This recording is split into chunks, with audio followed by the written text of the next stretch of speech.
ya que pues nuestros exámenes son en la semana 7, entonces estamos a un mes prácticamente, que antes podía creo que sonar mucho tiempo un mes, ¿no? Pero para mí, no sé cómo les vaya a ustedes, ya es decir, 3 semanas, 4 semanas, nada, ¿no?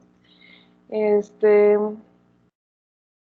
¿quiénes ya, nada más para saber si me quieren compartir, quiénes salen ya este cuatri? ¿Quiénes ya se van este cuatri? Yo, Miss, ya me voy. Ya es tu último cuatri, Cecil, súper. Sí, ¿También de Sam? ¿También tú, Sam?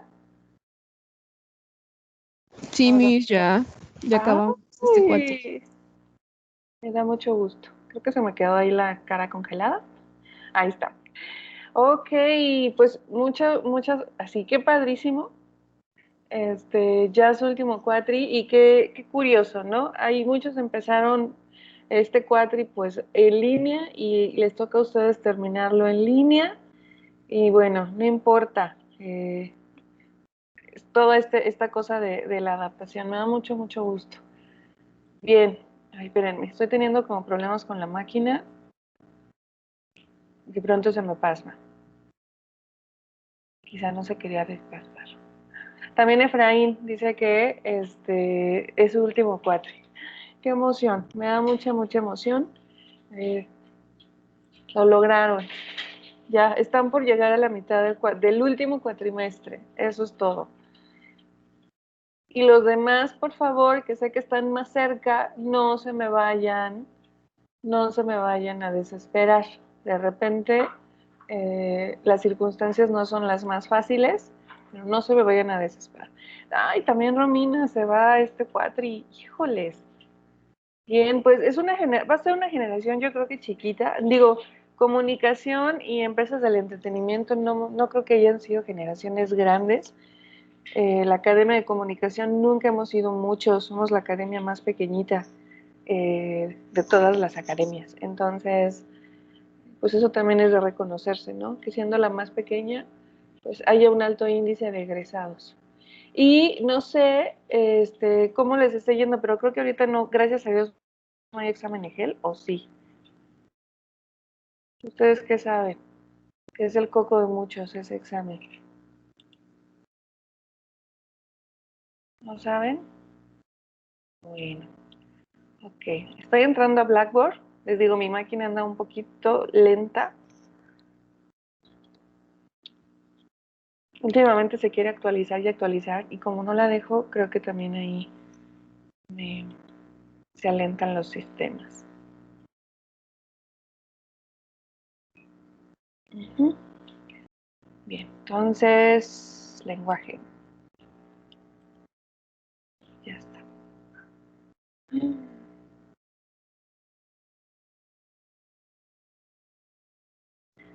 Aprovecho en lo que abre mi Blackboard. Ya acuérdense que ya tenemos hoy, para esta semana, lo que viene siendo el entregable número 3, si no me equivoco, llevamos por el entregable número 3. Y a veces creo que doy la instrucción muy clara y de repente se me confunden. Y entonces digo, bueno, ¿cómo explicar este cuadro comparativo? También creo que mejor hacerlo de manera verbal y no solo de manera escrita. Vamos a ver la película de Macario, bueno, no en sesión, pero bueno, cada quien en su espacio. Les pongo el link y se hizo un trabajo de masterización muy bonito, que ya la vi también este fin de semana, a color, pero si quieren verla en original, pues la vemos en original, no pasa nada. Pero pues yo me tomé la licencia de ponerles la versión a color, que apenas en el cuatri pasado me enteré que estaba a color. Y obviamente hay pues un intento de mejorar por ahí el audio, que de repente pues se siente como que se bota, pero pues también es la peli, ¿no? Que es del 60, entonces imagínense pues cuántos años tiene, casi pues la edad de mi madre, es que siempre es para mí como mido el tiempo, mi mamá tiene 61 años, ¿no? Entonces, pues la peli también tiene 61 años. Y es una película, yo creo que por ahí alguien leyó el libro, ya me había compartido, pues con el gran maestro Ignacio López Tarso. Entonces, sí, es una peli que está ambientada todavía en la época virreinal, ¿no? Siglo XVIII, XIX. y todavía podemos ver esta separación tan marcada entre el criollo y el indígena. Es un cuento surrealista, por supuesto, bueno, empieza como un cuento surrealista, y la peli pues trata de captar también esta esencia tan propia de lo mexicano, que es el surrealismo. Casi siempre que hablamos de surrealismo no podemos evitar hablar de la muerte, ¿no? Ahí está presente en sus frutas, en sus formas, en sus colores, en sus símbolos. Entonces, la peli que ustedes quieran, me refiero a si la quieren a blanco y negro, que de pronto también tiene su encanto, y la peli a color, porque para aprovechar cómo se ven las grutas de Cacahuamilpa, que es un escenario bien importante en esta película. ¿Y qué vamos a hacer? Dura hora y media, creo que bastante poco para ya los estándares que estamos acostumbrados. Vamos a hacer un cuadro con 3 columnas. Ese cuadro va a llevar, cada columna va a llevar por título qué me gustó, qué no me gustó y qué me pareció interesante. Entonces, por cada columna quiero por lo menos 5 que me gustó, 5 que no me gustó y 5 que me pareció interesante. Aquí podemos hacer de todo, o sea, me baso simplemente en la película, como tal en la historia, o le doy un poco más a esta investigación. Veo la película, aprendo un poco del actor, qué más ha hecho, qué edad tenía en ese entonces, un poco de contexto histórico, social, si ustedes gustan. Lo que estamos viendo en una peli que se filma en los años 60, pero que al mismo tiempo representa una época pues todavía no como tal la conquista en sí, ¿no? Pero ya este mestizaje y esta separación que les produce al día de hoy, investigar un poco le escribe un gringo, bueno, por gringo me refiero a un extranjero, la novelita de Macario. Yo pensé erróneamente por muchos años que la había escrito un mexicano, y no, ¿no? Le escribe un extranjero que le dio por estudiar pues toda nuestra cultura prehispánica, el mestizaje, desde la cuestión de la literatura, y pues nos regala Macario, ¿no? Que es una obra que nos representa también mucho como cultura novohispana, mestizaje y lo que somos hoy en día. Entonces, ¿qué pasa? ¿No? O sea, pueden ir buscar información, no basándose únicamente en la película. Si algo les interesa, por ejemplo, algo que estaba checando y que me estoy dando la tarea, pero este fin de semana me fue un poquito imposible, descubrí que Macario, la edición está hecha por una mujer, se llama Gloria algo. En mi vida me había fijado en eso, ¿no? Había analizado la película y estudiado al director pero nunca me había puesto a ver los créditos. Mi justificación tonta fue que porque están como en manuscrito, y yo toda millennial, pues no los podía leer bien, ¿no? Entonces, hasta ese día, estos días que dije, a ver, voy a checar quiénes son todos estos personajes que están acá, y voy viendo que es una mujer. Entonces, también eso es un punto importante. ¿Quién es ella? ¿Qué más ha hecho? ¿Fue lo único que hizo? ¿Cómo es? ¿No? Entonces, sí, de repente algo que capte la atención, cómo sintieron las cámaras, el movimiento de cámaras, si creen que está muy plano, cómo está allí el lenguaje cinematográfico, los cortes, la edición. El audio sé que lo vamos a escuchar un poco botado, eso es de alguna manera pues ya parte del producto fílmico. Los guiones, los diálogos, o sea, tienen los escenarios, las actuaciones, el personaje tan simbólico que está interpretado por Lucero, que es la muerte. Entonces, chéquenlo, mírenlo desde todas las perspectivas que ustedes puedan, disfruten la película, creo que es una peli que no caduca. Sería muy interesante que así como se hizo en su momento esta peli con Pedro Infante y después con Alberto Vázquez, cuya misma actriz era María Félix, fue el nombre de que ellos son unos indígenas y ella es más como una criolla. Ay, ¿cómo se llama? Ahorita me acuerdo.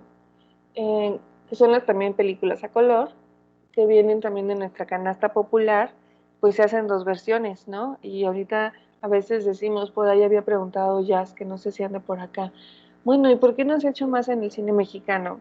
Uy, podríamos hacer, ¿no? imagínense rehacer Macario. Digo, llegar al nivel actoral de Ignacio López Tarso, ¿no? Pero hacer Macario en estos días, ¿qué ajustes se le harían? ¿Cómo sería esa adaptación? ¿Qué escenarios? Sería interesante, pero no hemos, preferimos a veces hacer covers, por decirlo así, de películas muy fáciles norteamericanas, alguna comedia, y no vemos mucho nuestro propio cine, ¿no? Creo que Macario pues es un archivo en el sentido de aporta algo a nuestro yo histórico, nuestro ser histórico, y aparte pues viene de uno de los cuentos pues más importantes de la literatura mexicana. Entonces, ahí está también, ¿no? Se podría hacer algo interesante. Efraín, sí, ¿qué te gustó, qué no te gustó y qué te pareció interesante? De todos modos, Efraín, ahí están entregables, viene tal cual se los estoy comentando, compartiendo, el nombre de cada columnita. Y 5 puntos de cada uno, o sea, mínimo, ¿no? Son 15 puntos. Si de repente hubo 7 me gustó y 5 no me gustó y 6 que me pareció interesante, está bien. Pero mínimo 15 puntos, ¿no? 5 de cada uno. Porque a veces me pasa que por alguna razón encontraron muchos me gustó y solo un no me gustó. Digo, no, algo no se está equilibrando bien. Entonces, vámonos por mínimos, pero si, ¿qué les pareció interesante? Hay 23, pues pongan 23. Digo, ya estoy exagerando, ¿no? Pero sí se vale. Entonces, para que la platiquemos, me gustaría mucho que nos diéramos el tiempo de platicar sobre este filme. A partir de sus conclusiones, qué les gustó, qué no les gustó, y ver dónde coincidimos, ¿no? Eso también puede ser bien interesante. Este tipo de organizador gráfico, no es un organizador gráfico, este tipo de organizador, úsenlo chicos como un instrumento eh, pues para llegar a conclusiones de escritura, de trabajo. A mí me sirve mucho, ¿no? De repente no sé cómo escribir las cosas, cómo hacer una conclusión, cómo hacer una introducción, y entonces analizo, ¿no? Por partes, por fragmentos, y ya voy poniendo en orden mis ideas. Este tipo de cuadros, que se llaman cuadros comparativos tripartitas, nos ayudan a ir ordenando nuestras ideas, ¿no? Entonces de repente tienes más claridad sobre un tema. Entonces, les regalo este instrumento, casi no se utiliza hoy en día. Eh, Habrá quienes digan, híjole, sí me funcionó, y quienes digan, no, no mucho, ¿no? Pero vamos a probar cómo les va. Bien, pues vámonos entonces con nuestro contenido del día de hoy. Déjenme voy rápido a mi super bitácora. Porque nos quedamos en el cine sonoro, ¿no? Estábamos hablando del cine sonoro y cómo todavía traíamos mucho esta cuestión racial, que es un tema que pues del que no nos hemos desprendido, ¿no? Y que si bien cada vez lo ocultamos un poquito más, sigue ahí latente, ¿no? Por ejemplo, no nos vayamos tan lejos con que me di el permiso de verlo, el de Mis Reyes contra Godines. No sé si tuvieron la oportunidad de verlo por ahí en Netflix. No sé si siga la película.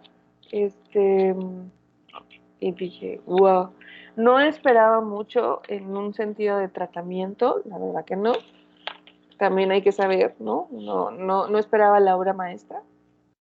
Y bueno, a mí se me hizo súper clasista. No sé quién la haya visto, más allá de siempre esta burla que traemos, esta risa, que somos bien burlones los mexicanos, que es una forma también de contener, siento yo que es un síntoma fuerte de ocultar nuestra tristeza, nuestra herida, nuestra debilidad. Y ahora que vi Mis Reyes, bueno, hace ya un ratito contra Godínez, pues no. La verdad es que salí un poquito indignada, ay, de la sala de mi casa salí un poquito indignada. Si bien al final buscan hacer una sinergia y que Godínez y Mis Reyes pueden juntar sus talentos y de repente lograr que algo maravilloso suceda, me pareció una moraleja bastante forzada. Entonces, Si tienen chance, chéquenla.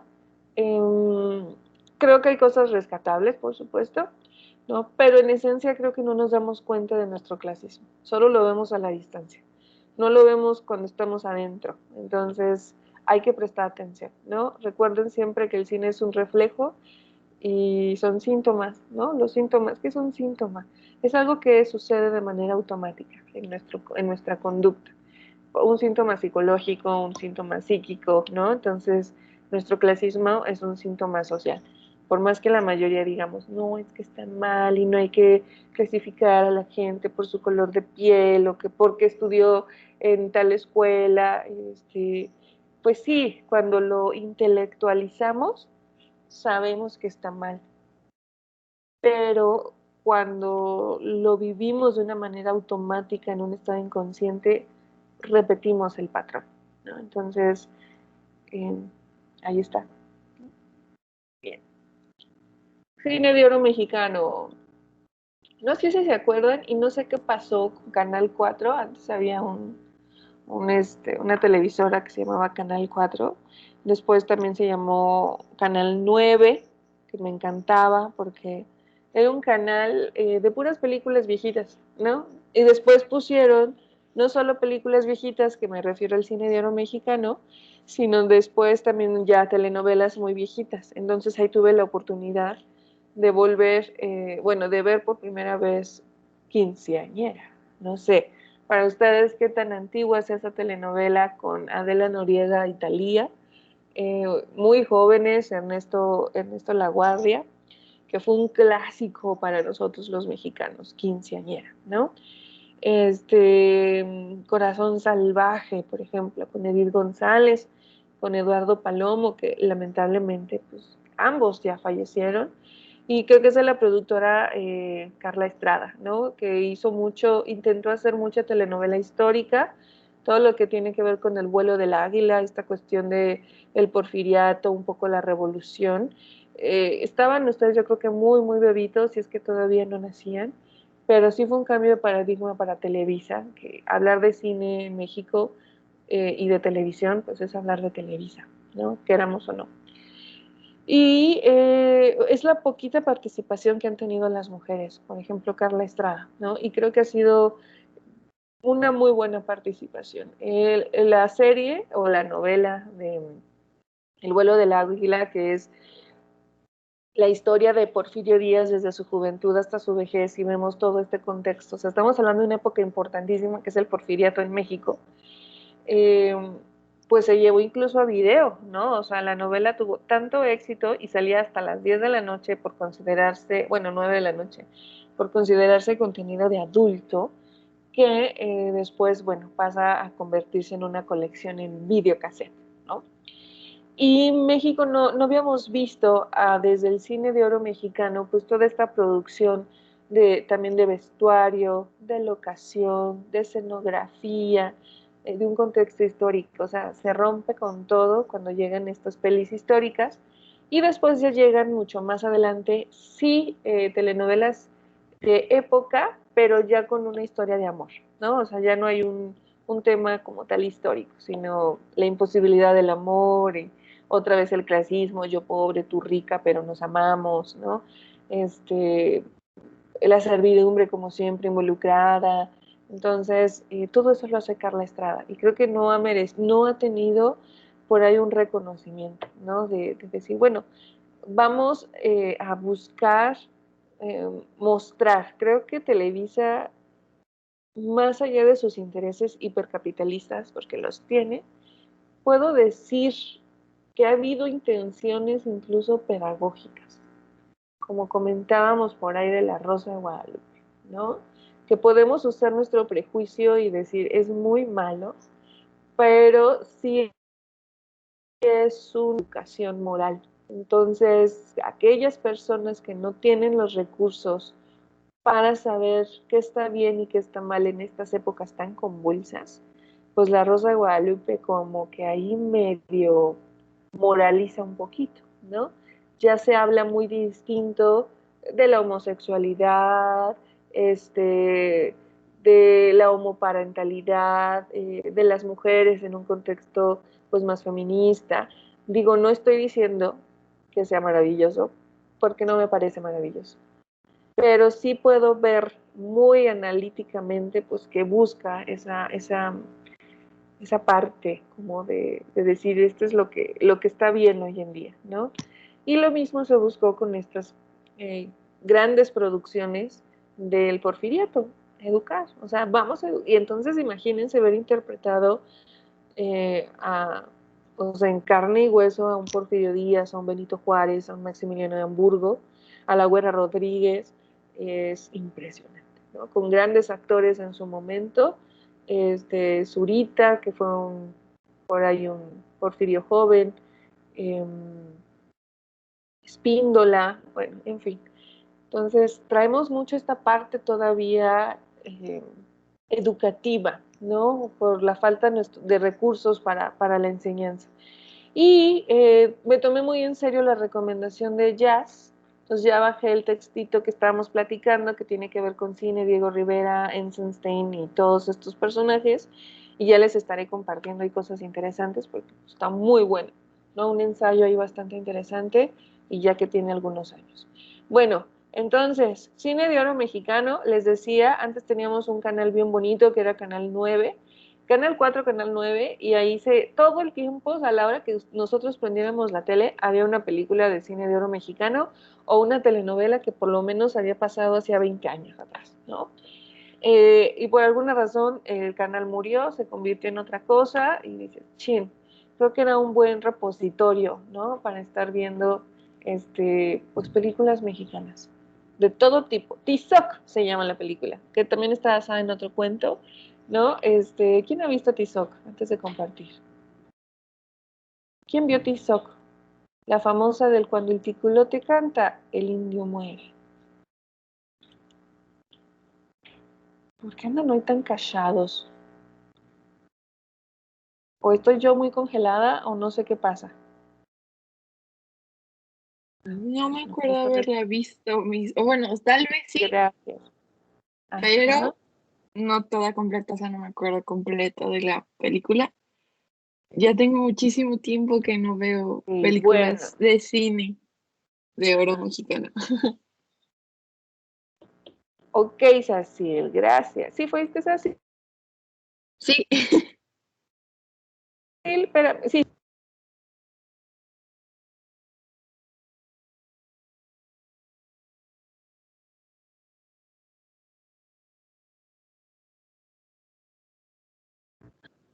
¿Ve? No escuché. ¿Cecil? ¿Sí? sí fui yo, Miss. Muchas gracias, Cecil. Pues a ver más cine mexicano, Cecil. Ay, sí. Para la distancia que tenemos hoy en día con el cine mexicano, que fue pues en los años 40, 50 y un poquito más atrás, que hay muchos años de diferencia, creo que podemos encontrar un análisis mucho más factible, ¿no? A la distancia, justo por todos estos cambios sociales que estamos viviendo y que estamos luchando por una transformación, ver las relaciones entre los personajes, los contextos, las temáticas, nos puede poner en lugares muy interesantes, ¿no? Para decir cómo hemos evolucionado y qué no hemos cambiado. Eso sería también bastante bueno ver el cine también desde esa crítica, ¿no? Es decir, o sea, esto pasó hace 80 años, ¿no? Y seguimos con este amor tóxico, con este amor romántico, con estas relaciones codependientes, ¿no? Estas relaciones también de los hombres, ¿no? Que de repente mucha actitud machista, bueno, que eso es lo que vamos a encontrar, por supuesto, pero pues en su momento estaba normalizado y justificado. Bien, entonces aquí podemos ver pues algunos íconos del cine de oro mexicano, María Félix, por supuesto, La Dupla, ¿no? Que fue Pedro Infante, Jorge Negrete, por hablar como de lo más popular. Este, y aquí pues les comparto un poquito de historia, ¿no? ¿Se acuerdan que decíamos la clase pasada que siempre una cuestión trágica, una situación muy fuerte, afecta a muchos y beneficia a otros? A nosotros nos pasó con la Segunda Guerra Mundial, 1939-1945, nos vino muy bien, lamentablemente, ¿no? En el sentido, pues es una guerra, pero aquí en México tuvimos la oportunidad, pues, de empezar a producir películas. Todo lo pues que era la cuestión europea y por supuesto la norteamericana, pues estaba muy gastada en todos los sentidos, económicamente, no había recursos, o sea, todos sus recursos pues lo destinaban al armamento, a pues todo lo que tuviera que ver con la guerra. Y lo poquito que se hacía de cine, pues eran temas relacionados con la guerra y la protesta social. Entonces, no había cosa, no había espacio, no había dinero pues para hacer otro tipo de temáticas. Entonces también de repente pues mandar a algunos tipo periodistas a filmar, ¿no? Los acontecimientos para poder dar noticias en los Estados Unidos. Entonces los cines, las salas de cine, más que mostrar una película, lo que mostraban eran fragmentos, notas, noticias, de lo que estaba sucediendo pues en Europa, ¿no? Y en Europa misma también pues se levantaba información para mostrarla en las salas, ¿no? No había chance de los periódicos como tal así vamos a hacer el periódico del día y vamos a distribuirlo, pues era demasiado complejo. Entonces se usaron las salas de cine pues para dar estas actualizaciones de quién había sido invadido, quién había ganado, quién había llegado, quién más había intervenido, lo que ustedes quieran, ¿no? Y bueno, los que podían, porque pues la mayoría estaba resguardándose por la vida. Entonces, nosotros que estuvimos fuera de todo acto bélico, pues casi todo Latinoamérica, aunque por ahí mandamos a un escuadrón, pero que no tuvo gran relevancia, con nuestra mínima participación en esta guerra mundial, empezamos a producir películas, ¿no? Y de a poquito fuimos ganando un renombre internacional. ¿Por qué? Porque nuestras películas sí eran versátiles, tenían muy buena producción. Incluso la película de Santa, que es de 1939, me parece, es la primera película sonora en México. Es un largometraje para empezar, o sea, dura 1 hora y un cachito, ya es un largometraje. Y habíamos visto un pedacito, ¿no? Cámara fija, cámara fija, cámara fija, pero la cuestión de audio fue así súper alabada, en el sentido de que pues ya no estaba desfasado, no era cine mudo, hay musicalización, eh, y pues llama mucho la atención no solo la temática, o sea, que además me parece interesante que nuestras heroínas empiezan a ser, el cine mexicano empieza a mostrar heroínas trágicas. María Félix siempre es una heroína trágica, Marga López es una heroína trágica, Lupita Tovar, quien interpreta a Santa, es una heroína trágica, entonces todo es trágico, ¿no?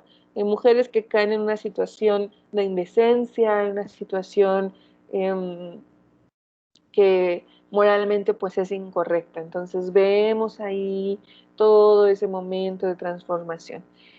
María Félix creo que en su momento trató de ser un poco más rebelde con algunas películas de corte revolucionario como La Cucaracha, ¿no? Siempre esta mujer al mando, una mujer controladora, pero al mismo tiempo una mujer bastante desagradable, ¿no? Porque siempre está de mal humor, siempre está como a la defensiva. Y pues era la única manera, creo yo, en ese entonces, pues de hacerse ver y notar, estando a la defensiva. Ahorita podría parecernos así como un poco violenta, su manera tan golpeada de hablar, su manera tan así de decir las cosas, pero creo que en ese entonces pues era la única opción. Entonces, curiosamente, a pesar de que somos un país todavía bastante machista, ¿no? Que afecta a todos, hombres y mujeres, pues la historia del cine mexicano no es la excepción. Son historias muy bonitas, no quitemos eso, o sea, no juzguemos, no podemos juzgar, podemos aprender. Sí, son historias bien bonitas de las relaciones humanas, ¿no?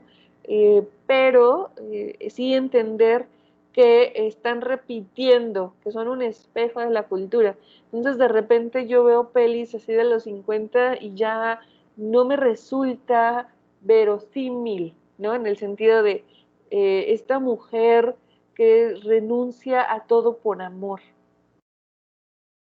Y lo hemos visto mucho y lo vamos a seguir viendo un rato más, ¿no? Pero en su momento pues estaba más marcado. O esta mujer también condenada a la espera. Yo admiro mucho un arquetipo que se llama Penélope, que creo que no se le ha dado suficiente eh, entrada en esta nueva sociedad. Así como hablamos, la Mujer Maravilla, ¿no? Esta amazona, una heroína, una superheroína, que también ya todas las productoras Marvel se están dando cuenta de que hay que meter más mujeres y luego más mujeres de color o más mujeres de otras etnias, ¿no? Como para ir hablando de la igualdad y de la equidad. Bueno, Penélope, que es un personaje griego desde el principio de los tiempos, que se le llama un arquetipo. Ustedes saben, ¿no? Fue la esposa de Odiseo, que un día Odiseo, así nomás, dice, pues vieja, me voy a la guerra, una guerra que ni siquiera es mía, me invitaron, allá me voy a Troya a rescatar a tu prima, porque Helena de Troya y Penélope pues eran primas, por si no lo sabían, y andaban con el pendiente, y pues me voy con los mirmidones, con el Aquiles, y pues quién sabe cuándo regrese. Ahí te encargo el reino, ahí crías al chamaco, ahí le das de comer al perro y me ayudas con mi padre que ya está muy viejo. Y aguas. Todos aquellos pretendientes que vengan a buscarte les dices que no, ¿no? Porque no te quieren a ti, quieren ser reyes de Ítaca. Y las Penélope dice, bueno, ¿no? Y aguantan nomás así pues 30 años. 30 años de espera. 30 años cuidando al reino sin ser la reina. 30 años cuidando al hijo, ¿no? 30 años cuidando al suegro, 30 años alimentando al perro, 30 años administrando no una casa, un imperio, pues sí, aunque era un reino chiquito, ¿no? Y entonces ya pasan 30 años y vemos cómo regresa Odiseo de la guerra, y o sea, por eso se escribe la Ilíada y vemos ahí todo, cuando vimos la película de Brad Pitt y Paris y Héctor y que la faldita y no sé, ahí anda Odiseo, ¿no? Esa guerra dura como 10 años en periodos históricos reales, duran como 10 años. Ya se acabó, ya se resolvió todo el asunto, ahora Odiseo dice, no, pues ya me voy a regresar a mi casa, ¿no? Y la regresada pues, se le hace súper difícil. Es un héroe humano, los dioses le tienen envidia, su barquito ahí como que medio puede, lo hechiza una bruja que se llama Circe y lo deja como, se queda como 5 años en una isla, todo encantado, o sea, lo que sería como esta cuestión del amante, y un día despierta Odiseo y dice, ¡ah! Yo tengo un reino, y tengo una esposa, y tengo un hijo, y tengo un padre, y tengo un perro, ¿no? Entonces agarra sus cosas y se hace a la mar nuevamente. Y otra vez los dioses le lanzan todo tipo de situaciones terribles de superar. Y ya, 30 años después, llega Odiseo, todo cansado, viejo, el único que parece un mendigo, el único que lo reconoce es el perro, casi casi también solo lo estaba esperando para morir, en cuanto lo ve, lo saluda y el perro muere, ¿no? Y entonces todavía Odiseo, desconfiado, se hace pasar, pues por un plebeyo, a ver cómo está su esposa, si ha sido fiel. Antes esto era así como que, ¿no? Pero ahorita decimos, ¿en serio? Y entonces no sabemos nada o sea, hay dos libros históricos hermosos que se llaman poemas o cantares, que hablan sobre todo lo que tuvo que pasar Odiseo para regresar a casa. Pero él fue el que decidió irse para empezar. O sea, fue por los cigarros. Y 30 años después regresó. Y no hay nada de Penélope. No hay nada de Penélope en la historia. Hay algunas novelas, algunas mujeres que, bueno, empiezan a rescatar estos personajes, ¿no? Pero así Homero, Aristóteles, nunca escriben nada de Penélope. Nadie. Entonces, para que vayamos viendo de dónde vienen, chicos, chicas, nuestras relaciones, ¿no? O sea, eso fue hace más de 4000 años y no hemos cambiado muchas cosas, ¿no? Ustedes pueden decir, no, pues yo también crecí con un padre ausente.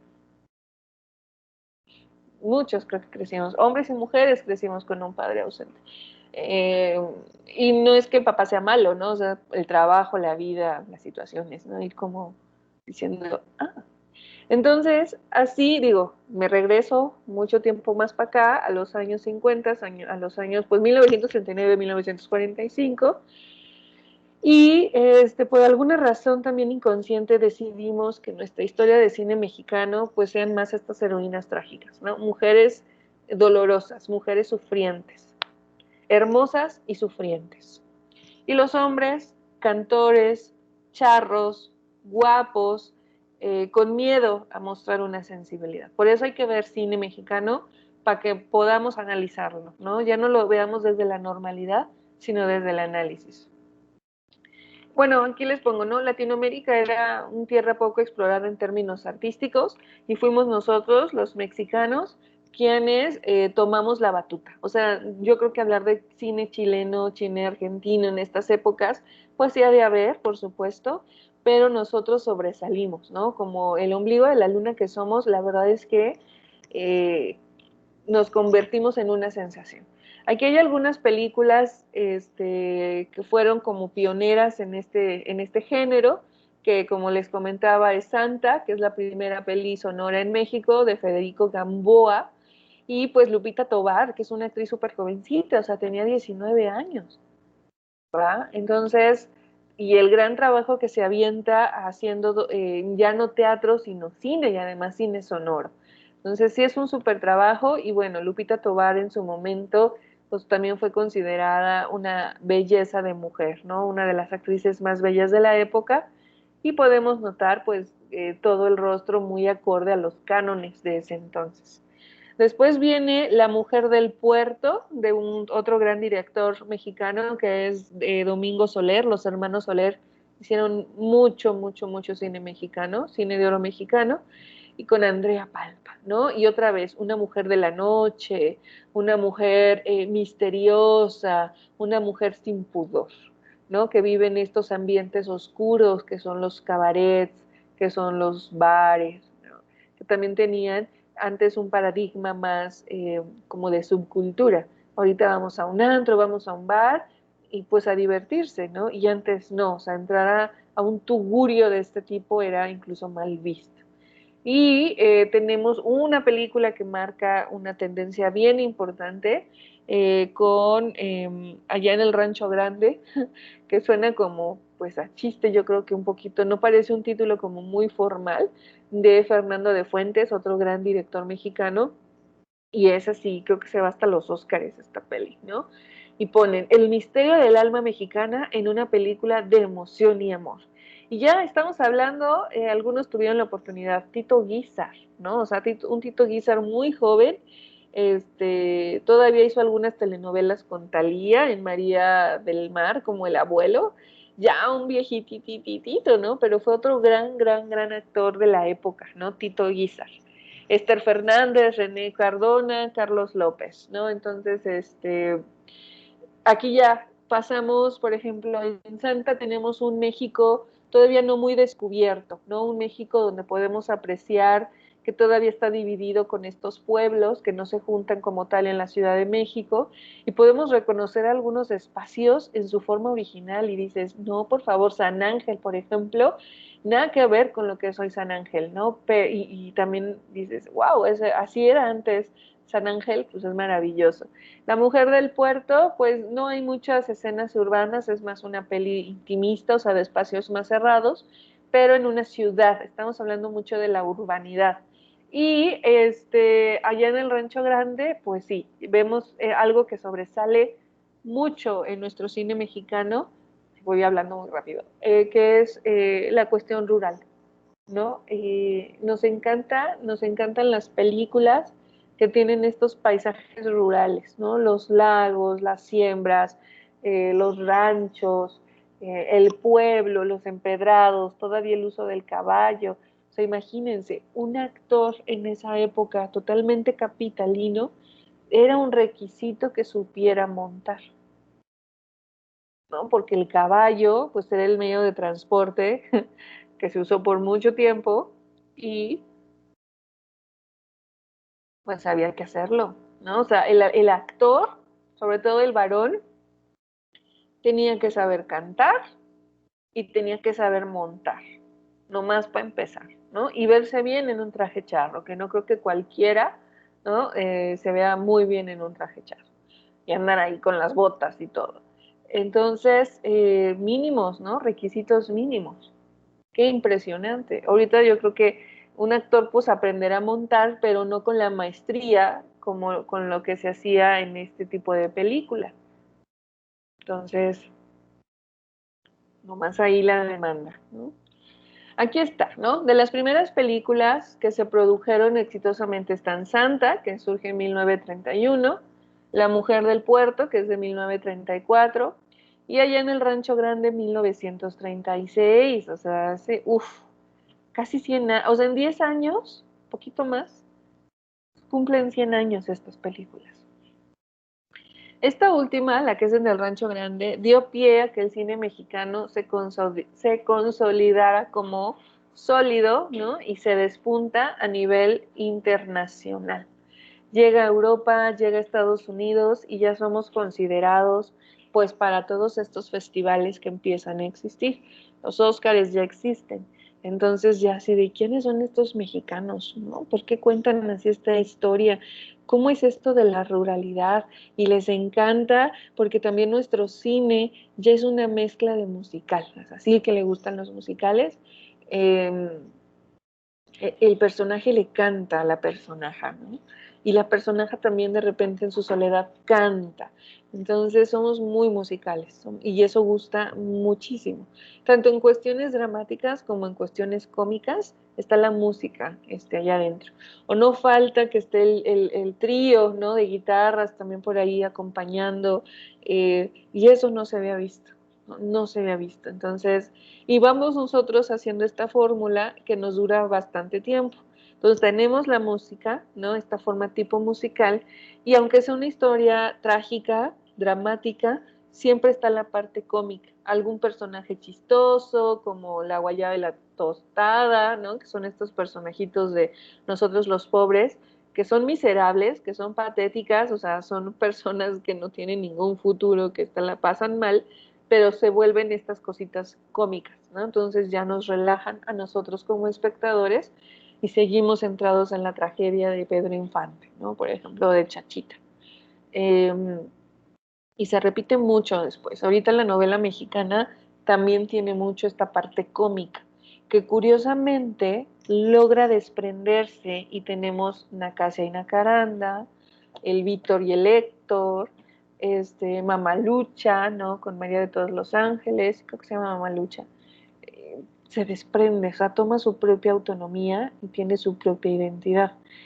Dices, qué interesante.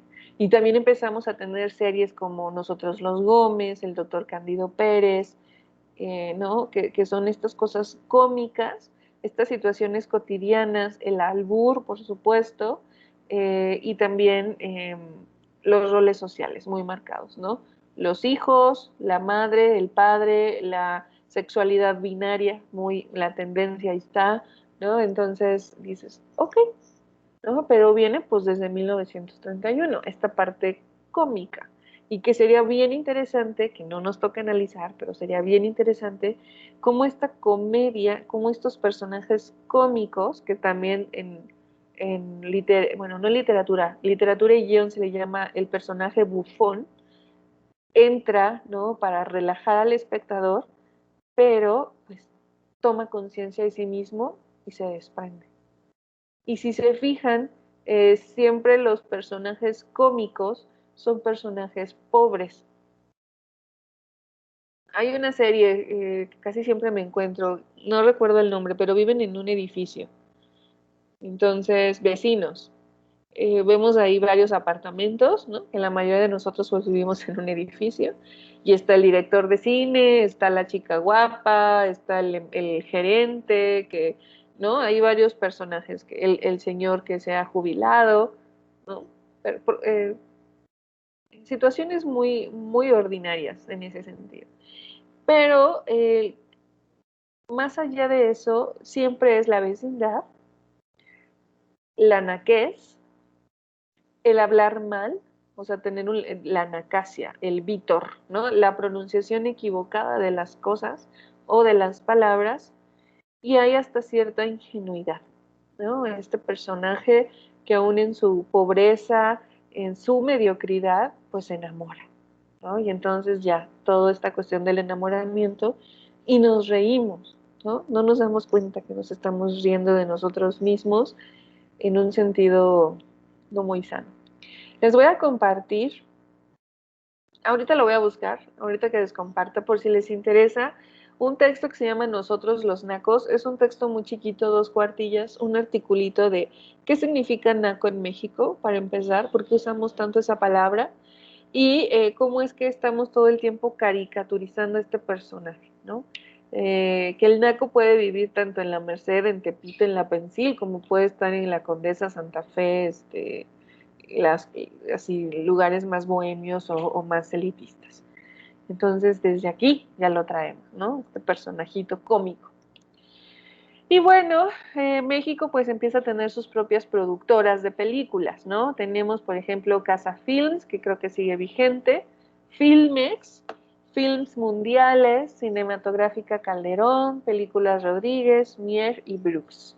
Entonces, algunas habrán migrado, tienen otros nombres, y algunas siguen, como les decía, actuales, como Casa Films, y algunas nuevas que están haciendo el nuevo cine mexicano, ¿no? Que viene ya de estos actores, pues Canana Films, creo que Corazón Films también tiene por ahí alguna participación mexicana, Ventana Rosa y muchas otras más chiquitas que quizá no conocemos, pero que son muy importantes, ¿no? Y a veces estas productoras quizá no se dedican precisamente a la realización de películas, pero sí trabajan mucho con efectos especiales. Ustedes no lo saben, pero en México hacemos muchos efectos especiales de películas de gran popularidad, ¿no?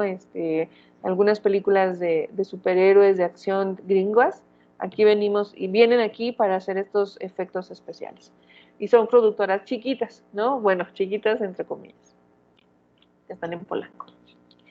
Aquí hay más, fíjense qué interesante, ¿no? La forma de anunciar las imágenes, ¿no? De pues, la portada de la película, ¿no? De los géneros que más se produjo, pues la comedia, como le estábamos mencionando, el romance y el musical.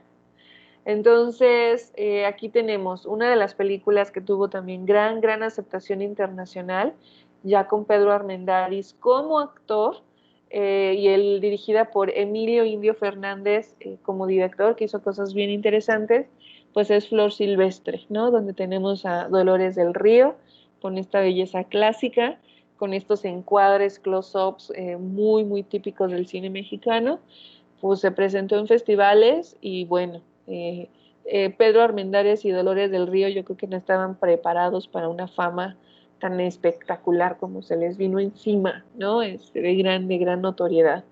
Después, otra peli que también nos pone muy bien es María Candelaria y la Perla, ya 1943, 1955. Estas dos pelis que aquí están nuevamente con Pedro Armendáriz, que es como el galán en ese momento, pues sí se van a Cannes y se van al Globo de Oro, ¿no? Quizá y las reciben. O sea, ganamos, ahí sí, ganamos estos galardones, ¿no? En estos festivales que ya tenían pues su importancia, no es que estuvieran empezando.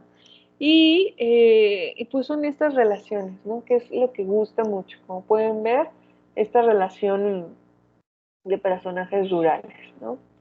Encanta, no sé, nos ven como exóticos, en fin.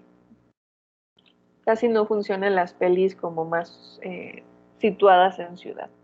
Aquí está Pedro Armendáriz, creo que es guapísimo, en lo personal.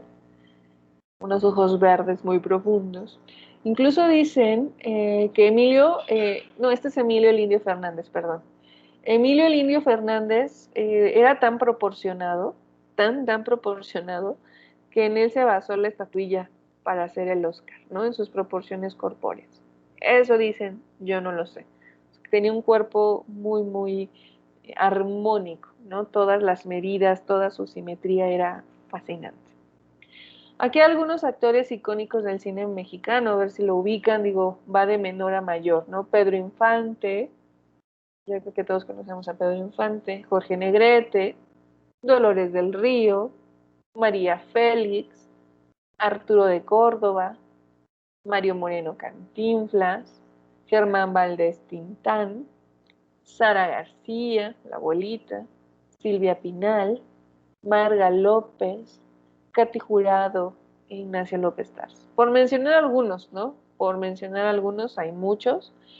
No sé si ustedes ubiquen a Katy Jurado, siempre tuvo una apariencia muy misteriosa, una mujer muy seductora, muy carnosa. Entonces los papeles que casi siempre hacía Katy Jurado era de esta mujer, la dueña del burdel, ¿no? Que podía parecer mala, pero tenía un corazón tierno y enorme. Esta mujer, la femme fatal, ¿no? También la que usa a los hombres, la que no tiene sentimientos, por esta apariencia siempre de diosa, ¿no? A diferencia, por ejemplo, de una Marga López, que es más menuda, es más delgada, es más magra, entonces siempre un papel de sufrimiento, ¿no? Así de, ay, tengo que aguantar porque es el destino que Dios me dio. Y Sara García pues logra afianzarse un papel pues que todos amamos, que es la abuela, ¿no? De varios de estos grandes. Siempre nos pareció viejita. Sara García siempre pareció un personaje de adulto mayor, ¿no? Siempre era representado así. Y bueno, de los chismes de Sara García es, tanto se obsesionó con este personaje y tan bien le fue que se mandó a quitar los dientes, ¿no? Justamente para tener esta apariencia y usaba pues una dentadura postiza, pero para encarnar a esta viejita. Y no es la primera, ¿no? Clark Gable, que es también el galán de Lo que el viento se llevó, que ya hemos platicado por ahí si tuvieron chance de ver la peli, también se sacó todos los dientes para ponerse una dentadura postiza, pues que lo hiciera lucir mejor, ¿no? O sea, uno para verse mejor y la otra pues para envejecerse, ¿no? Porque pues ella quería ser la única abuelita del cine y lo logró. ¿Y qué más, qué más, qué más? Pedro Infante, ¿no? Pedro Infante lo vemos también como que muere a los 36 años, la verdad es que muere bien joven, hizo mucho, o sea, le aportó mucho al cine de oro mexicano. Yo recuerdo que tuvo tres facetas. Uno donde lo vemos como los tres García, ¿no? De repente como este medio ranchero, a caballo, enamoradizo, y todas así de wow. O sea, yo veo a Pedro Infante y me sigo enamorando, les voy a ser honesta. Y luego viene el otro Pedro Infante pobre, ¿no? O sea, que vive en una vecindad, que es carpintero, eh, y aún así, pues, luce muy bien, ¿no? Este amor en la pobreza, ¿no? Y después vemos a un Pedro Infante que ya no me funciona mucho, más citadino, con traje, por ejemplo, en Pablo y Carolina, que también es la primera película color que se avienta. Híjoles, ya verlo así vestido, con corbatita, zapatito de charol, a muchas, a mucho público en realidad no les gustó, ¿no? Nos gustan estos personajes o del campo o de la vecindad, por ejemplo, ¿no? Eh, Aquí tenemos algunos directores icónicos del cine mexicano, a ver quiénes lo ubican. Ismael Rodríguez, que ya iremos platicando, hizo también mucho cine mexicano. Emilio El Indio Fernández, pues fue uno de los pioneros, ¿no? Básicamente del cine mexicano. Miguel M. Delgado, Luis Buñuel, con todo y que viene de España y todo su surrealismo y que estuvo con Dalí, la verdad es que hizo cosas bien interesantes aquí en México. Los Olvidados, que es una gran película, Viridiana también, allí con la participación de Silvia Pinal, cosas muy intensas. O sea, Luis Buñuel, más que traer una repetición, trajo propuestas. O sea, ya cine muy intenso, cine muy oscuro, incluso cine perverso. Roberto Gabaldón, pues con Santa, Antonio Moreno, Rogelio A. González, que ahorita se las debo, no recuerdo qué hizo Rogelio A. González. No hay mujeres, no hay mujeres. Eh, Ay, esto es maravilloso. Del cine mexicano, pues ya estamos posicionados, no tardamos en posicionarnos, luego atraemos por la música folclórica, por nuestra música ranchera y tropical, que gusta, ¿no? Entonces no solo crece la industria cinematográfica, sino también crece pues la industria musical, ¿no? La industria, se empiezan a vender más pues no sé, acá se vendían entonces vinilos, cassettes o cómo se llama el formato en el que antes se reproducía la música. Los panchos, ¿no? La música mexicana tal cual, la ranchera, o sea, y todo esto lo vamos exportando, ¿no? Y va siendo muy, muy, muy bien recibida. Y pues sí, de repente pues tenemos comedia y romance, pero también la cuestión tragicómica, ¿no? Que es lo que les decía, siempre va a haber este chistecito por ahí, este desliz que nos gusta esta parte cómica. A mí en lo personal, no, no me gusta. Y déjenme, voy a descompartir, quiero que veamos un cachito para que se sorprendan. ¿Ustedes han leído o visto algo de Akira Kurosawa? ¿O les suena? Akira Kurosawa. ¿Quién es Akira Kurosawa?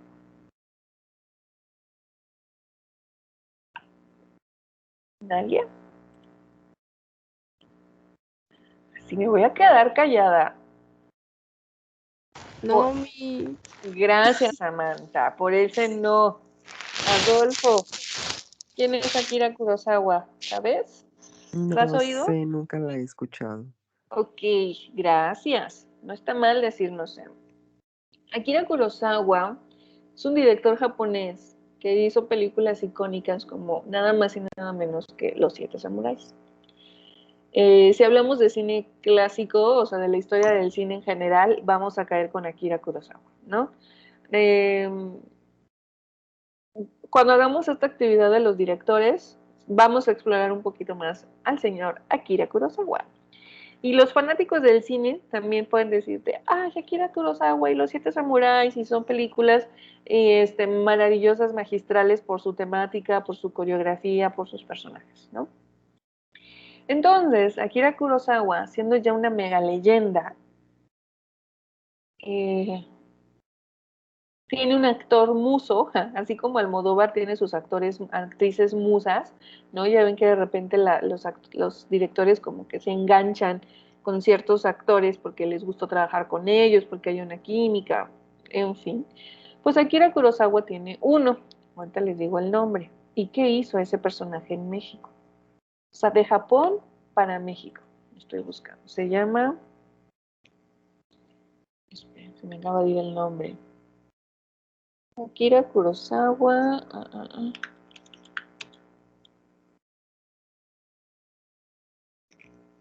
Ay, o sea, creo que hoy voy a odiar mi internet. O va a significar que tengo que volver a apagar mi computadora. Eso es muy frustrante, ¿no creen?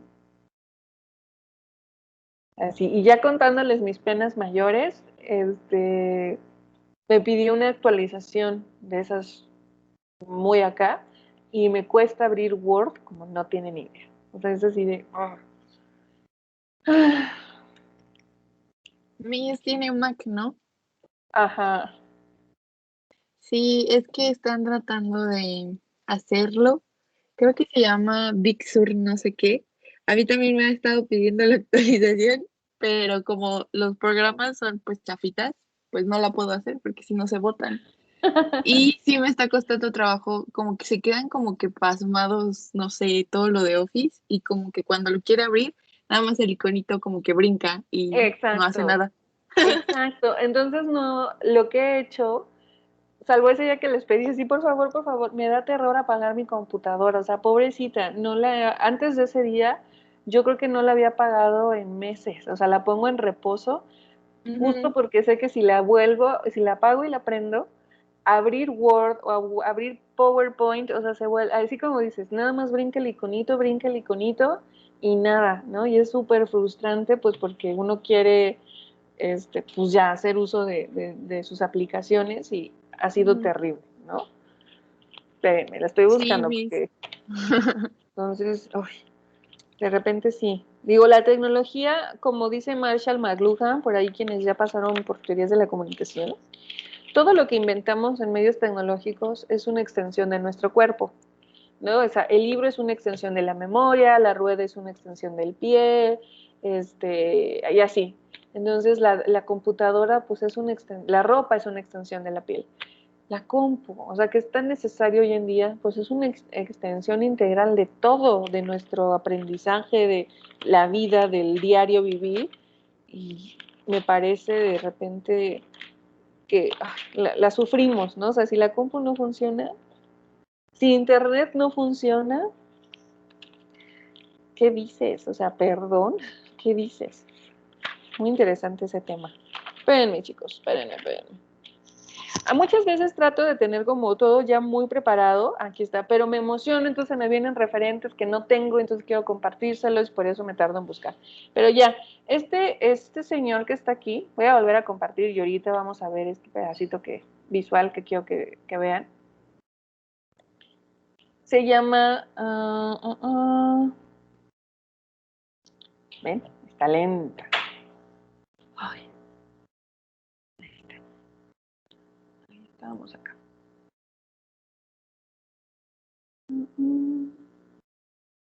Ay, me va a obligar a pagarla. O sea, me va a obligar a pagarla.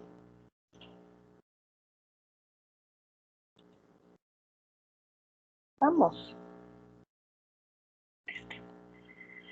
Este señor, que parece un personaje mexicano más en la vida, pues se llama nada más y nada menos que Toshiro Mifune, que su nombre nunca me lo aprendo. Y en una peli que se llama Animas Trajano, o sea, una peli que con Ismael Rodríguez, el director, en 1961, eh, lo invita, o sea, Ismael Rodríguez empieza a ver, ya ve los siete samuráis, le encanta Akira Kurosawa, o sea, Japón está así en el super wow de la filmación, del cine, Akira Kurosawa es maravilloso, obviamente Toshiro Mifune, pues que es uno de los personajes protagónicos de este gran cineasta y con sus grandes películas, pues cómo, o sea, y de pronto pues México sí, traemos un muy buen cine, pero todavía somos pequeñitos, ¿no? Y somos México, o sea, ¿dónde está ese país exótico? Digámoslo en un sentido contextual.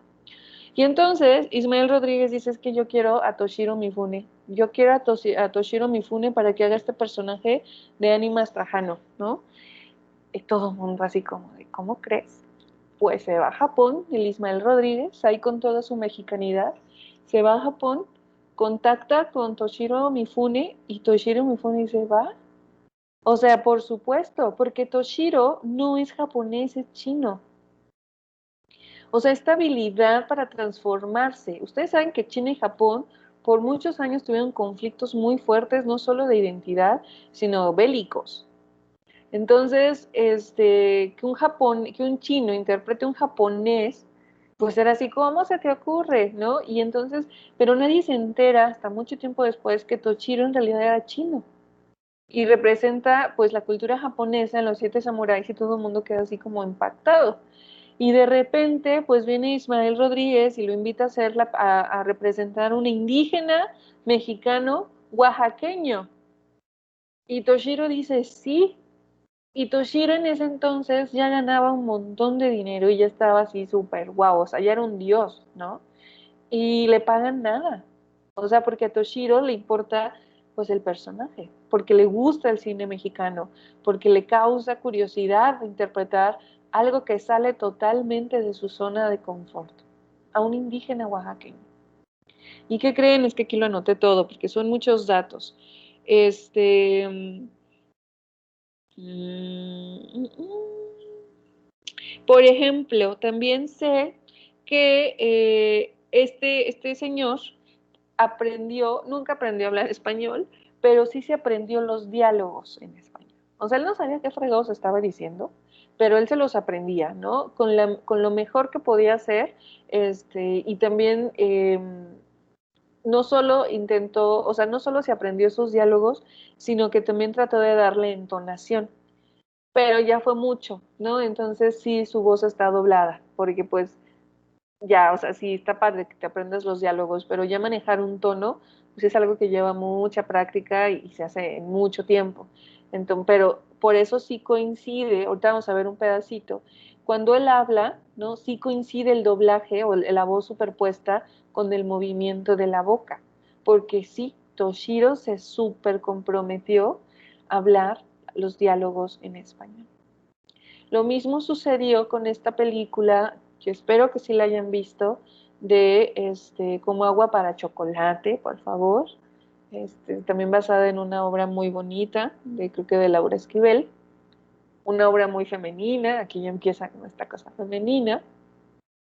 Y el chavo, el galán, que es el mismo que es un actor italiano que también hizo mucho cine de renombre en Italia, pues no, su tono no ayuda, entonces está doblado, pero también se aprendió los diálogos en español. Digo, yo creo que le resultó más fácil, son idiomas de alguna forma hermanados, ¿no? Pero Toshiro, o sea, del japonés al español, está canijo, ¿no? Entonces, este personaje de 1961, que se llama Animas Trujano, se le llama mayordomo, que es una fiesta que se hace en Oaxaca, donde una fiesta, ¿no? En el pueblo, y entonces se escoge a una familia, a un hombre en particular, el jefe de esa familia, para que haga la fiesta para todo el pueblo. Y entonces Animas Trujano pues quería ser ese mayordomo. Y es un personaje pues muy errático, ¿no? Porque a pesar de que es de los pobres, de los indígenas pobres, no tiene suficientes gallinas, no tiene suficiente dinero para hacer a cabo la fiesta, él quiere ser el mayordomo, porque es un honor, ¿no? Entonces, déjenme buscar, les comparto, para que vean un cachito de Animas Trujano. Entonces, yo cuando vi la peli originalmente dije, ok, está padre, ¿no? Oaxaca, todo. Pero cuando me entero que es japonés, o sea, ya leyendo libros dije, wow, la verdad es que cambia por mucho la forma en la que podemos ver el cine, ¿no? Toshiro, espérame, Animas Trujano. Qué padre nombre, ¿no? Llamarse Animas.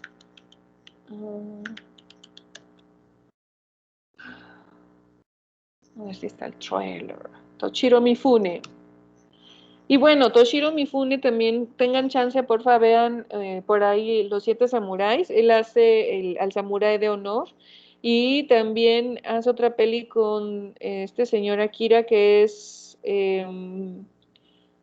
Rashomon, ¿no? También la han de haber escuchado por ahí. Digo, quizá no la vimos, pero la escucharon por ahí. Bueno, voy a poner una capsulita de Toshiro que nos cuenta un poquito de su vida. Y voy a quitar los audífonos.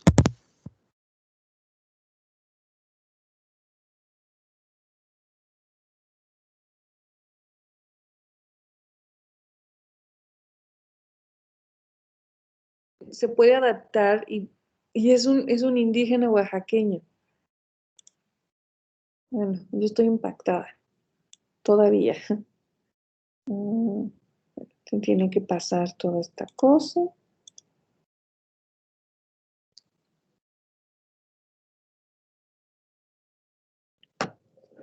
Ahí va, espérenme. ¡Ay! Porfa, si se escucha, yo creo que sí, pero si no, díganme. Vestimenta tradicional de Japón para eventos portando la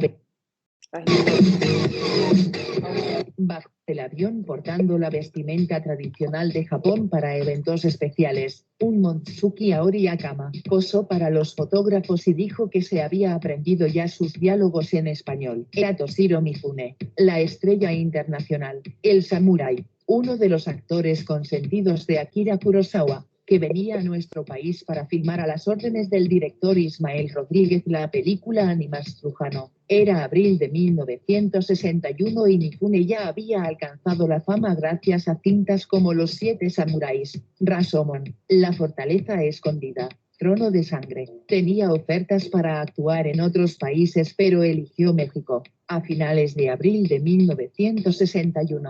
Toshiro Mifune llegó a México. Foto. Hemeroteca El Universal. Días después se le organizó una conferencia en la que Mifune se mostró receptivo y abierto con la prensa. Así lo reportó entonces El Universal, a través del reportero que firmaba con el seudónimo El Pajarito Indiscreto, quien escribió una nota titulada Cómo vi y oí a Toshiro Mifune. Dirigió a todos los periodistas metropolitanos una especie de pintoresco discurso, breve y gracioso, en un español especialísimo, salpicado de expresiones japonesas. Nos informó que ya tiene aprendidos de memoria, y en español, todos sus diálogos de la película Animas Trujano que realizará en nuestro país, relató el reportero en la edición del 2 de mayo de 1961. Es un hombre que frisa en los 40 años. Es alto, moreno, con largos y tupidos bigotes y una rala barba. Parece un auténtico mexicano de esos que habitan por Oaxaca. Vestía un original y hermoso traje japonés que, se nos explicó, es el que usan en las ceremonias. Lleva el pelo bastante largo y peinado para arriba. Añadió en la publicación de El Universal, imagen de la conferencia que dio Mifune y su autógrafo foto. Hemeroteca El Universal. En nuestro país se le recordaba sobre todo por su trabajo en la película El hombre del carrito, de Hiroshi Inagaki, en la que Mifune interpretó al conductor de un carrito que devuelve a un niño perdido y con el tiempo se convierte en una figura paterna para el pequeño. Ismael Rodríguez, creador de clásicos del cine nacional como Los Tres García, Nosotros los pobres, Dos tipos de cuidado, Pepe el Toro y Tizoc. Tenía en mente a Mifune para dar vida al protagonista de Animas Trujano, un indígena oaxaqueño ambicioso, bebedor, obsesionado con la idea de convertirse en mayordomo de su pueblo, según se lee en la edición de El Universal del 15 de mayo de 1961. Rodríguez convenció a Mifune para protagonizar la cinta pues quería a una estrella internacional que garantizara la venta de la película a otros países. Incluso pensó en que en nuestro país y en Japón se llamaría Animas Trujano y para otros mercados se le conocería como El hombre importante. Mi propósito de haber contratado a un actor extranjero para encarnar al personaje de Animas Trujano es el abrir el mercado internacional para beneficiar nuestra raquítica industria fílmica, declaró Rodríguez, por su trabajo en la cinta, que se rodaría durante mayo de 1961 en Oaxaca. Mifune cobró $10,000, una cantidad menor a la que acostumbraba y por la que rechazó ofertas de Estados Unidos, donde le esperaban con un cheque en blanco para que él eligiera la cantidad. ¿Por qué vino a México? Simple y sencillamente porque, en primer lugar, me convenció el señor Ismael Rodríguez. En segundo, porque tenía muchas ganas de trabajar en el bello México de gran tradición y, en tercero, porque la historia y el personaje de Animas Trujano me parecieron muy humanas, declaró a los periodistas. También comentó que si Pedro Infante viviera, él habría realizado la cinta, pero como ya no estaba, la filmaría en su honor. El rodaje comenzó en Oaxaca el 8 de mayo. Mifune aprovechó su visita a México para entrevistarse con el entonces presidente, Adolfo López Mateos, a quien regaló una pistola japonesa con incrustaciones. El director Ismael Rodríguez, el presidente Adolfo López Mateos, el intérprete Luis Kasuga y Toshiro Mifune. En mayo de 1961. Fototeca El Universal. Animas Trujano estaba basada en Mayordomía, obra de Rogelio Barriga Rivas. Además de Mifune, el elenco fue conformado por Columba Domínguez, Flor Silvestre y Antonio Aguilar. El señor Mifune es todo un caballero. Cuando vino por primera vez al set nos repartió, a todos los que tomamos parte en la película, regalos traídos del Japón. Es un artista extraordinario, muy caballero, muy profesional y que sabe ser amigo, dijo Flor Silvestre a finales de mayo de 1961 sobre su compañero. La película ganó el premio principal del Festival de San Francisco. Fue nominada al Globo de Oro y al Oscar de Mejor Cinta Extranjera, algo que solo han conseguido 8 producciones mexicanas en toda la historia. Toshiro Mifune demostró en Animas Trujano la capacidad actoral que lo hizo famoso. Lo mismo lloraba de rabia que se burlaba o reía con descaro. Una gama de emociones se expresaba a través de su rostro. Fue la primera cinta que filmó fuera de Japón. Aunque finalmente Narciso Busquets dobló su voz, su manera de decir los diálogos en español hacía dudar que no fuera él quien estaba hablando.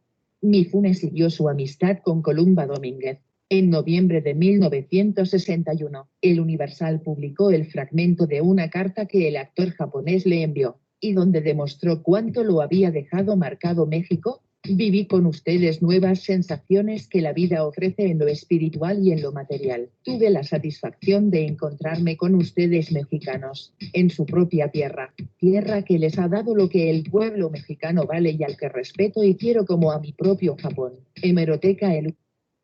Ok. Y vamos a ver un minutito, nada más ya como tal, de El Mayordomo, o bueno, de Animas Trujano. Si Pues para que trabajas lo en vean en equipo, acción. tienes que usar Monday.com. Es una plataforma para gestionar cualquier tipo de equipo y flujo de trabajo. Marketing, ventas, construcción, producciones creativas, lo que quieras.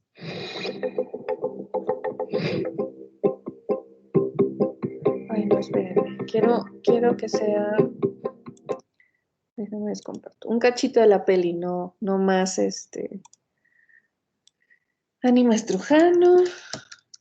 O sea, con Flor Silvestre, Antonio Aguilar, ¿no? Bueno, Antonio Aguilar también no duró un rato Antonio Aguilar. Ok, vamos a ver un cachito. Ya la tengo. Y déjenme comparto nuevamente. ¡Ay, no!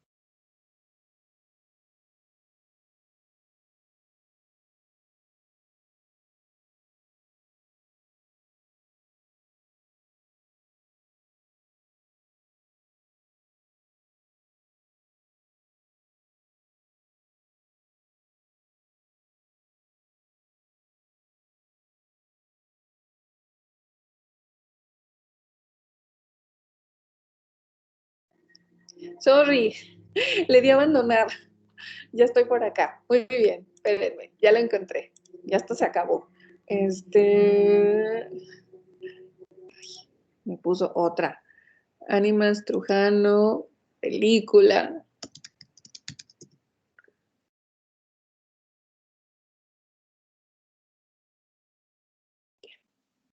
A veces puede ser maravilloso YouTube y a veces me caduca todos los links. Listo, vamos de nuevo. Aquí está.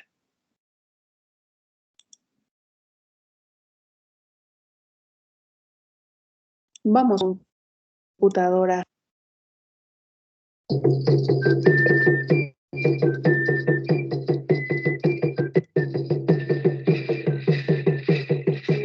Todo esto que es las congregaciones. Donde lo vamos a Toshiro.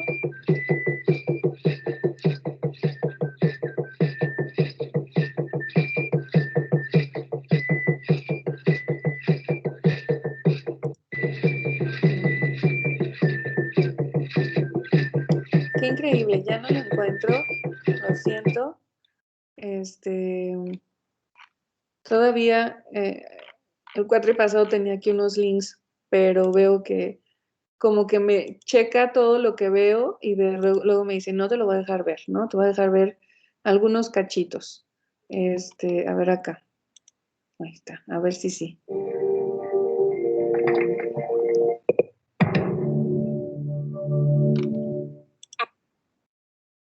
Ya descansa sentado. Flor Hay Silvestre. que ir al pueblo grande por el doctor.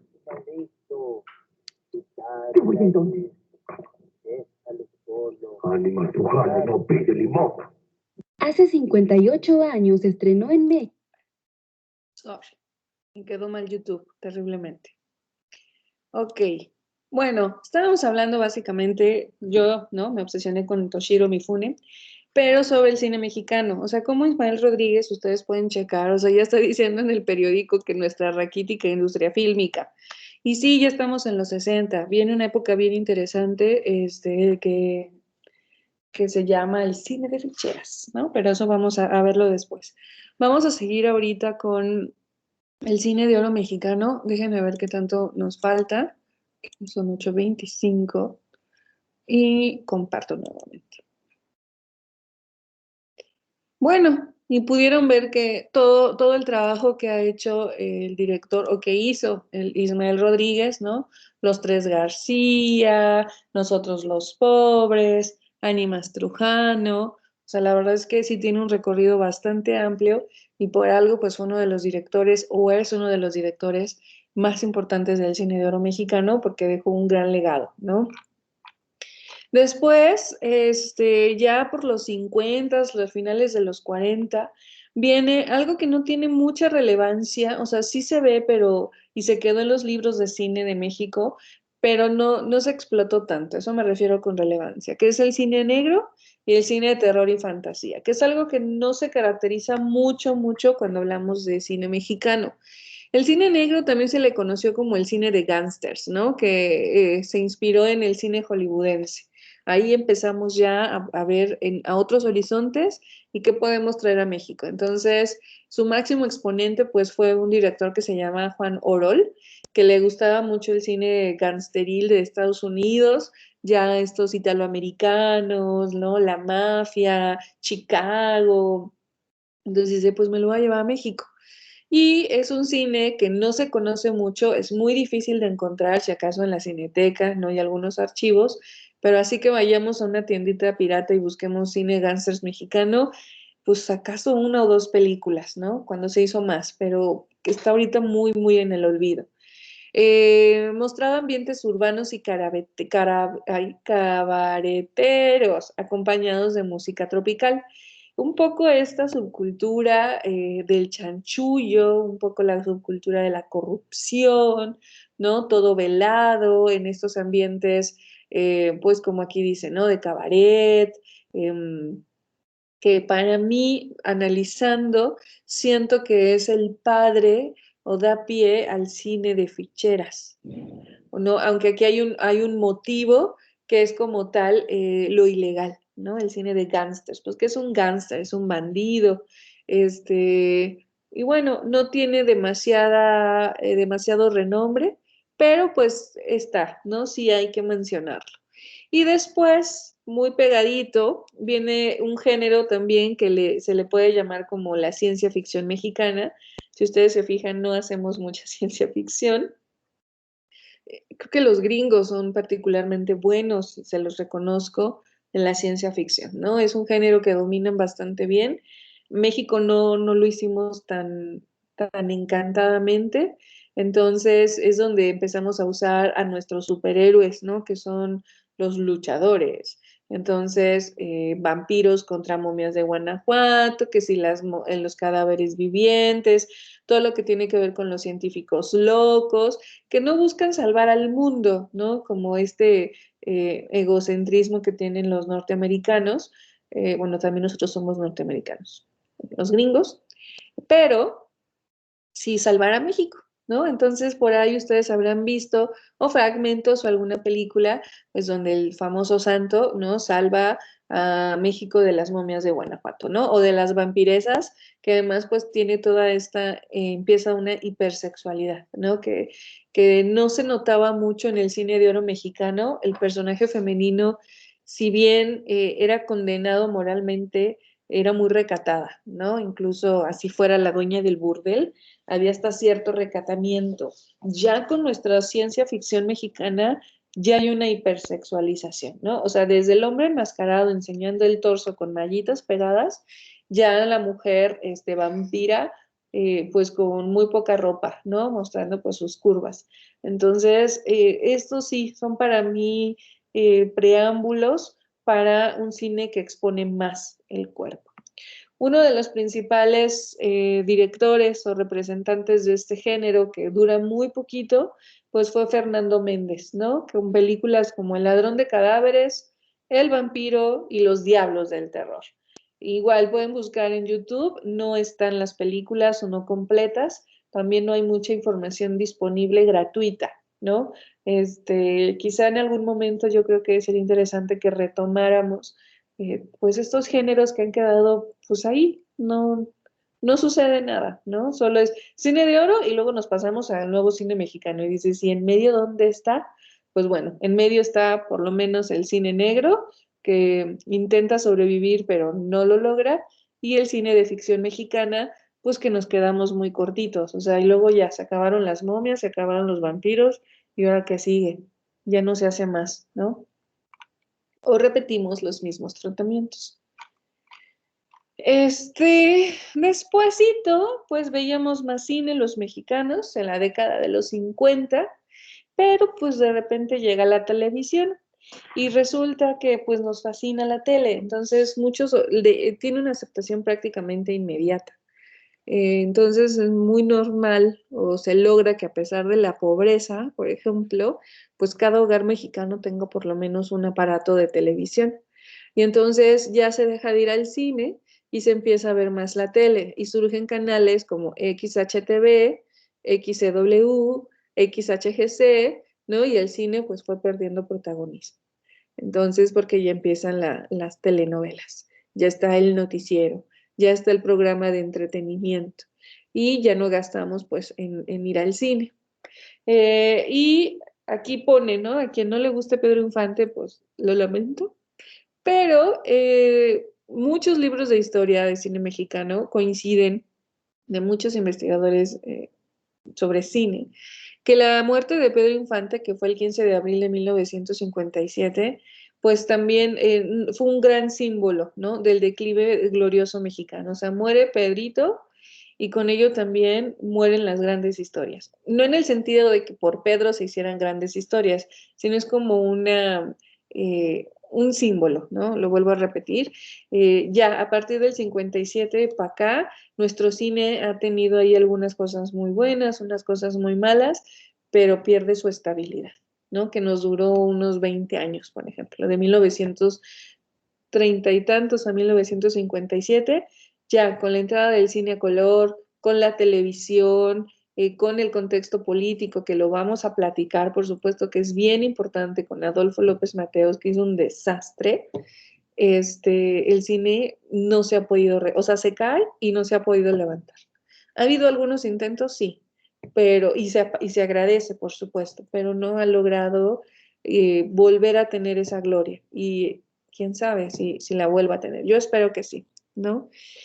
¿Y qué pasaba en ese entonces? Pues Francia, Italia, Japón, Estados Unidos, pues estaban reinventando. Ya había sucedido la Segunda Guerra Mundial, estaban esto del amor y la paz. Estados Unidos se enfrentaba a otra nueva guerra que era contra Vietnam. Italia, Francia, pues todavía seguían ahí como reestructurándose, ya ni hablemos de Alemania, ¿no? Todavía un momento, pues sí, fin de guerra, pero pues a levantar todo lo que se cayó y pues lleva un trabajo muy, muy pesado. Nosotros podíamos seguir aprovechando esa reconstrucción de estos países para seguir exportando pelis de muy buena calidad, pero no lo hicimos. O sea, la verdad es que repetimos fórmulas, nuestro cine se volvió cansado, se volvió incluso vulgar y ya no mostraba imaginación, ¿no? Y eso fue muy, muy triste porque hay muchas películas de los 70s que si existen o no existen realmente no hacen diferencia, ¿no? Los gigolos, el albur, una muy mala dirección, no hay historia, la vulgaridad a su máxima expresión, donde se muestra la ignorancia del ser humano abrupta, ¿no? Abrupta. Y bueno, es lo que vamos a estar viendo en las siguientes sesiones. Es un cine muy depresivo y que decae, o sea, bastante, y que se consumió mucho en su época. Yo recuerdo a mi propio padre llegar del trabajo con una película y la ponía y no era una película precisamente familiar, ¿no? Ese cine de los 60s a los 80s por ahí, no pensaba en la familia, era un cine meramente, lo siento chicos, y de repente soy como muy, muy machista, muy, muy machista, y ya lo que es el mecánico y el albur, ¿no? El albañil y el albur, el alcohol, la pobreza, la ignorancia, así, a su máxima expresión. ¿Pero qué creen? Se vendía. Entonces eso fue lo más, se vendía. No era un cine caro, o sea, su hechura era bastante barata y bastante doméstica, y aún así se vendía. O sea, sí había espectadores que quisieran comprar ese cine, ya sea que se mostrara en algunas salas de cine o que se comprara directamente el cassette, ¿no? Y es lamentable, un poquito lamentable.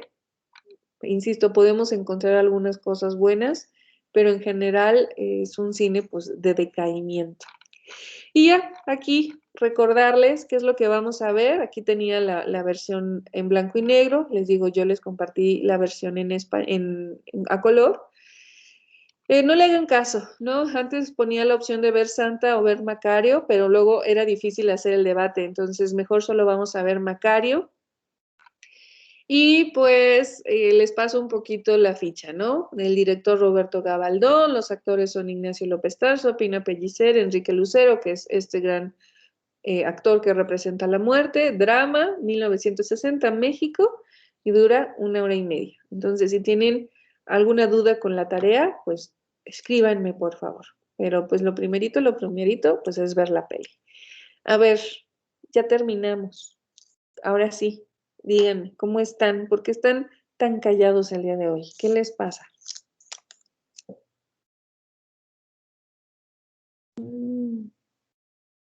Oh my God. ¿Qué tienen? La Miss. Hola, Romina. Aquí estamos, es que fue muy teórico hoy, ¿no? ¿Crees? ¿Sí? Ajá. O sea, sí estuvo bien, pero por ejemplo, sí, estuvo muy teórico. Ok. Voy a considerar eso. Muchas gracias, Romina. ¿Alguien más? Acuérdense que acepto, digo, habrá clases que sí de repente sean más teóricas, habrá otras que se presenten más prácticas. Espero que la siguiente sesión, que hablemos ya de Macario, compartamos un poquito más nuestras apreciaciones. El cine es apreciación, porque no, Diego no va a ver lo mismo que va a ver Samantha y Samantha no va a ver lo mismo que va a ver Adolfo. Cuando coincidimos es padrísimo, pero cuando empezamos a encontrar diferencias, wow, pues se generan un montón de más cosas, ¿no? De más discurso, de más diálogo y rever de repente, pues de forma distinta. Entonces, bueno, espero que la siguiente sesión sí sea un poquito más de platicar. Y acuérdense, siempre atenta a lo que ustedes me tengan que decir. Me dio mucho gusto verlos, muchas gracias. La verdad es que admiro mucho su puntualidad, eso es maravilloso, sobre todo siendo en martes a las 7 de la mañana. Entonces, gracias por ese compromiso. Ya el día de hoy califico las tareas para también saber ahí, irlos conociendo un poquito más y estar al día. Cuídense mucho. Nos vemos el siguiente viernes, igual a las 7:05, para arrancar puntuales. Hasta pronto. Gracias a quien empezó la grabación. Sé que se me olvidó una vez que colgué. Gracias. Cuídense, chicos. Nos vemos la siguiente clase. Bye. Nos vemos, Miss. Adiós. Bye. Bye, bye. Bye a todos. Bye, Valeria. Muchas gracias, Efraín. Bueno, gracias por tus gracias. Adiós, Giovanni. Señor Uriel, hasta luego. Cuídense mucho.